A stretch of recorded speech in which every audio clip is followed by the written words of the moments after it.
Bruni-Surin. On dit Surin et non Surite car c'est un Québécois. Participe à cette finale du 100 mètres, il sera au couloir numéro 1 et il sera là pour nous rappeler que Ben Johnson, lui, est dans les tribunes et qu'il attend le relais. Raymond Stewart, le Jamaïcain, sera au couloir numéro 2, attention à lui, et voilà l'empereur. Alors lui, il salue, et Leroy Burrell qui a tiré le couloir numéro 3. C'est naturellement le recordman du monde de la spécialité, 9 secondes et 90 centièmes. Linford Christie, couloir numéro 4, 9,99 tout à l'heure. Le Britannique n'est jamais aussi dangereux que lorsqu'arrive la finale. Il sera redoutable pour terminer sur le podium. Couloir numéro 5, Carl Lewis. Inutile bien sûr de présenter Carl. 2 fois champion du monde sur 100 mètres en 83 et 87, 2 fois champion olympique en 84 et 88, il a tout gagné. Il a certainement regardé Ben Johnson qui le regarde, belle image, avec envie. Il a le palmarès le plus prestigieux de l'histoire de l'athlétisme incontestablement.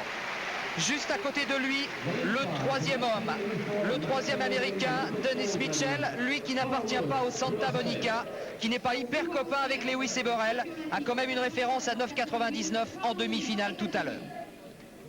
Au couloir numéro 7, il aurait pu représenter l'Afrique du Sud, et on va le découvrir juste après Dennis Mitchell. Il aurait pu représenter l'Afrique du Sud, il va représenter la Namibie, et c'est un garçon qui monte énormément, on le verra sur 200 et on va le voir également sur 100 mètres. Attention à lui, Frankie Fredericks, 10 secondes et 2 centièmes tout à l'heure en demi-finale. Et enfin, sympa, le couloir numéro 8 pour Robson da Silva, que l'on croyait un peu en perte de vitesse et qui revient très très vite. Vous l'aurez remarqué, un seul concurrent européen, c'est vraiment la domination et des États-Unis et même un peu du continent africain. Oui, donc Linford Christie qui est tout près de son record d'Europe, 9,97. De même que ce soir, tous ces garçons sont à leur niveau au niveau de leur record. Le vent est légèrement favorable, espérons qu'il ne va pas dépasser les 2 mètres.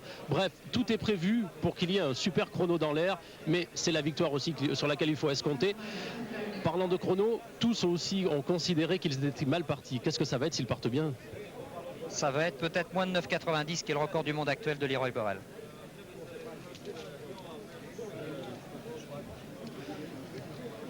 On a bien sûr une pensée pour Daniel Sangouma, éliminé avec les honneurs en demi-finale, mais place maintenant au duel. Burrell 3, Lewis, couloir numéro 5. C'est parti dès le premier départ avec un départ assez moyen de Burrell et de Lewis qui est très très en retard, car Lewis est très en retard et c'est Leroy Burrell qui va gagner. Non, attention Lewis, c'est Lewis, record du monde, 2 secondes et 86 centièmes, avec un mètre de vent favorable. C'est hallucinant, hallucinant ce qu'a fait Lewis qui pleure, qui est dans les bras de Leroy Burrell. Mais dites-moi, cet homme est un phénomène, car il était mal parti. Le vent est favorable, mais dans les conditions permises et tolérées. C'est un nouveau record du monde. C'est tout le stade national qui est en train de chavirer ici. Les 3e championnats du monde viennent de commencer. Il n'en revient pas. Il n'en revient pas. Il a plus de 30 ans. Il fait sa meilleure saison. Il est ému. Et pour qu'il soit ému... Et ça, c'est sa maman. C'est la maman de Carl Lewis. Je crois qu'il va pleurer, Carl Lewis. Il y a Dennis Mitchell qui est là aussi. Enfin, il pleure, Patrick. Enfin, il pleure.